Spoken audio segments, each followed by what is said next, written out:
首先，中非涉海争议的是非曲直十分清楚，中方已经多次介绍了情况和中方的严正立场。如果菲方真的愿意依照国际法行事，首先就应当遵循确定菲律宾领土范围的，包括1898年美西和平条约等条约的规定。Nakakapangilabot ang naging tugon ng bansang China sa issue. Sa ngayon na kinasasangkutan ni Bamban Tarlac Mayor Alice Goo, kung saan nagbigay ito ng babala sa bansang Pilipinas kung itutuloy nito ang pagpapaaresto sa nasabing alkalde. Sa naging artikulo ng isang China news agency na South China Morning Post na may titulong Philippines may face tougher punishment if continue to arrest Goo Huangpeng.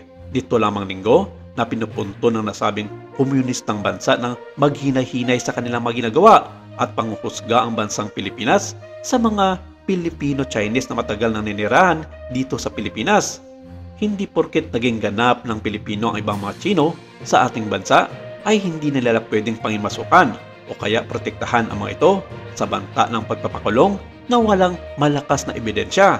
Sinabi pa dito na magpapadala sila ng sapat na tulong sa nasabing alkalde ng Bamban Tarlac at magbibigay ng sarili nilang ang mga abogado.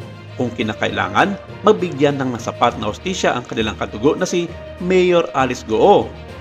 Samantala, ayon naman sa ating mga mambabatas, hindi nila kinikilala ang mga payag nito ng China laban sa Pilipinas, kung saan jurisdiksyon ng bansang ito na dinggin ang kaso ng mga taong nagkasala, lalong-lalo na ng mga banyaga na nakagawa ng mga krimen dito sa ating bansa. Wala raw karapatan ang komunistang bansa na pangimasukan ang justice system ng Pilipinas dahil may kanya-kanya't batas na sinusunod ang bawat bansa sa buong mundo na naaayon na rin ito sa International Court of Justice or ICJ ng United Nations, kung saan isa rin sa mga asignatory dito ang bansang China. Dapat raw igalang ng komunistang bansa kung ano man ang magiging hatol sa kanilang mga kababayan na lumabag sa batas ng Pilipinas at magbigay lamang ito ng tulong legal sa mga ito na may kaukulang pahintulot sa Department of Justice. Ito ay mangyayari lamang sa kanilang kumakatawan na organisasyon sa pamamagitan ng kanilang embahada dito sa Pilipinas na matatagpuan sa lungsod ng Makati. Hindi rin pinapayagan ng Korte Suprema na ikakanlong ng bansang China ang kanilang kababayan dito sa Pilipinas na may kasong krimen sa kanilang embahada dahil labag ito sa saligang batas ng Republika ng Pilipinas. Sa kabilang banda, nakahanda na ang detention facility ng Senado para sa suspendidong mayor ng Bamban Tarlac na si Alice Goo at mga miyembro ng kanyang pamilya sakaling maaresto na ang mga ito. Ipinakita sa media nitong Martes ni Lieutenant General Roberto Angkan ng Senate Office of the Sergeant at Arms or OSA ang fasilidad na bagaman nasa loob ng compound ng Senado ay nakaiwalay naman ito sa Senate Building.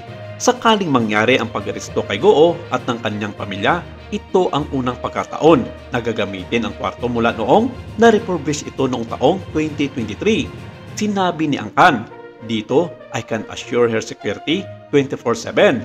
Nagawa ko na ito dati. Ako ay isang commander noon at tiniyak ko sa aking mga tauhan sa loob ng aking lugar ng pananagutan na sila ay ligtas. Ayon pa kay Angkan, si Goo at ang kanyang pamilya ay bibigyan ng kamatunan. Ngunit kung mas gusto nilang magdala ng sarili nila, hindi ito magiging problema sa kanila.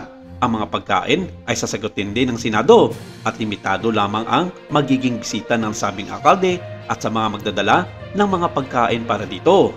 At ang isa raw sa magiging mahigpit na bilin kung sakaling matuloy nga ang pag-aresto sa alkalde ng Bamban Tarlac ay hindi papayagan ng Senate Sergeant at Arms na magkaroon ng kanilang sariling mobile phone ang pamilya ni Goo sa loob ng custodial facility. Hindi na idinitalye ni Angkan ang tungkol sa mga bagay na ito, pero noon pa man, ipinagbabawal na ng Senate ang mga ganitong pagbibigay pribilehiyo sa mga taong pinaaresto ng Senado at ang tanging pinapayagan lamang ay ang kanilang mga abogado. Si Goo ay sinisiyasat para sa umano'y kaugnayan niya sa illegal na Fogo firm na Sunyo One Technology Incorporated sa Bamban Tarlac.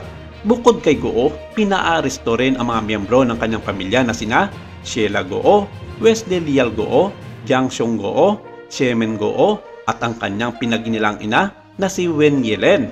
Maraming salamat. Ito lang munang ating update for today.